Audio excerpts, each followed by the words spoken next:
దీనిపై మీరు విద్యార్థి సంఘం నేతగా ఏం చెప్తారు? ఎస్, స్కాలర్షిప్లు రాక ఉన్నత విద్యకు విద్యార్థులు దూరం అవుతున్నారు. ఈ రోజు 31 తేదీ, ఈ రోజు స్కాలర్షిప్లు అప్లై చేసుకున్న చివరి తేదీ.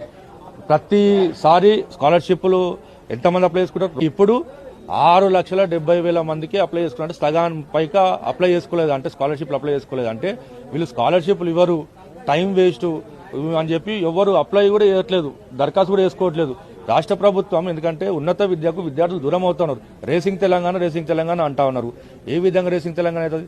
ఒక ఫ్లెక్సుల్ మెట్రో పిల్లర్కి ఫ్లెక్సులు పెట్టుకుంటే రేసింగ్ తెలంగాణ అవుతుందా? లేకపోతే సమిట్ పెట్టుకుంటే రేసింగ్ తెలంగాణ అవుతుందా? లేకపోతే ఏదో పెట్టుకుంటే హోటల్లో పెట్టుకుని భోజనాలు తింటే రేసింగ్ తెలంగాణ అవుతుందా? రేసింగ్ తెలంగాణ అంటే ఒక విద్యార్థి ఎప్పుడైతే చదువుకుంటారో అప్పుడు రేసింగ్ తెలంగాణ అయితే తప్ప దాదాపు 12,000 కోట్లు ఫీజు రియంబర్స్ బకాయిలు పెండింగ్ ఉన్నాయి. కాలేజ్ యాజమాన్యాలు ఏమో గ్రేస్ మార్కులు ఇస్తలేరు, మాకు స్కాలర్షిప్లు వస్తలేవు, మేము గ్రేస్ మార్కులు వేయాలంటే మీకు ఫీజులు మీరే కట్టాలని చెప్పి ఒత్తిడి ఇస్తున్నాడు. తల్లిదండ్రులు ఇల్లు తాకట్టు పెట్టో, బంగారం తాకట్టు పెట్టో, పుస్తల తాడు తాకట్టు పెట్టో, లేకపోతే ఉన్న పంటలు తాకట్టు పెట్టో, భూములు తాకట్టు పెట్టో ఫీజులు కడతా ఉన్నారు. ఉన్నత విద్యకు విద్యార్థులు దూరం అవుతా ఉన్నారు. చిన్న చిన్న కోర్సులు చేసుకుంటామని చెప్పి వెళ్తా ఉన్నారు. ఏ మాత్రం రాష్ట్ర ముఖ్యమంత్రి గారి దగ్గరనే విద్యాశాఖ ఉంది. ఉన్న విద్యాశాఖకి బడ్జెట్ కేటాయించకపోతే వేరే శాఖ పరిస్థితి ఏంది? అంటే నన్ను కోసిన ₹1 లేదంటే ముఖ్యమంత్రి స్థాయి మాటలేనా ఇవి?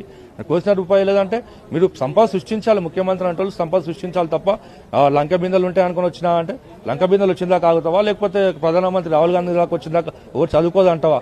రాష్ట్ర ప్రభుత్వానికి చిత్తశుద్ధి ఉంటే అన్ని అందాల పోటీలు, ఇందాల పోటీలు, డ్రోన్ షోలు ఎగరేసారు మొన్న. ఎవరు Guinness book of world record ఎగరేసే విధంగా డ్రోన్ షోలు ఎగరేసినా అంటారు. అదే మీరు టాయిలెట్లు ప్రతి పాఠశాల టాయిలెట్లు పెట్టినుంటే Guinness book of world record అయితే ఈ విధంగా మీరు డిజిటల్ క్లాస్ ఏర్పాటు చేస్తుంటే దేశమంతా మెచ్చుకునేది, రాష్ట్రం అంతా మెచ్చుకునేది. అన్ని రాష్ట్రాల ముఖ్యమంత్రులు వచ్చి డిజిటల్ క్లాస్ పెట్టి అనుకునేది. ఆ డ్రోన్ షోలు పెట్టి 3,000 కోట్లు పెట్టి చదువుకునే విద్యార్థులకు అదే ఇస్తుంటే 3,000 కోట్లు విద్యార్థులు బాగుపడుతుండే, వాళ్ళ బతుకులు బాగుపడుతుండే కదా. రాష్ట్ర ప్రభుత్వం తక్షణమే వేస్ట్ ఖర్చులు పెట్టకుండా, మెస్సీ ఫుట్బాల్ షోలు పెట్టకుండా, అవన్నీ పెట్టుకోకుండా అవి పెట్టుకుని స్పాన్సర్ ఉంటే పెట్టుకోండి. కానీ రాష్ట్ర ప్రభుత్వ ఖజానా తీసుకొచ్చి మీరు మెస్సీ షో పెట్టుకొని మీకు స్కాలర్షిప్లు అడిగితే శుభవార్త అని చెప్పి మొన్న నాకు ఒక నోటిఫికేషన్ వచ్చింది. నేను శుభవార్త అనుకుంటే ఎన్ని కోట్లు రిలీజ్ చేసినా విద్యార్థి శుభవార్త అంటే నేను పిచ్చిలో చేయమంటే 100 కోట్లు రిలీజ్ చేసి, అరే 12,000 కోట్లు పెండింగ్ ఉంటే 100 కోట్లు ఇచ్చి శుభవార్త అంటారా? నేను మీకు ఎవరన్నా మీకు 10,000 రూపాయలు ఇచ్చింది అనుకో, 100 రూపాయలు ఇచ్చి పండగ చేసుకోబోయి తర్వాత ఇస్తా అంటే ఊరుకుంటారు పోయి.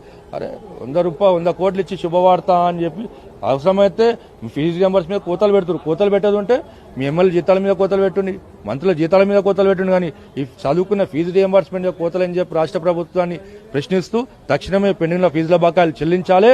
లేకపోతే ఏ విధంగా తెలంగాణ ఉద్యమం చేసినామో అదే విధంగా విద్యార్థి మార్చి చేసి రాష్ట్ర ప్రభుత్వాన్ని మెడలుస్తాం.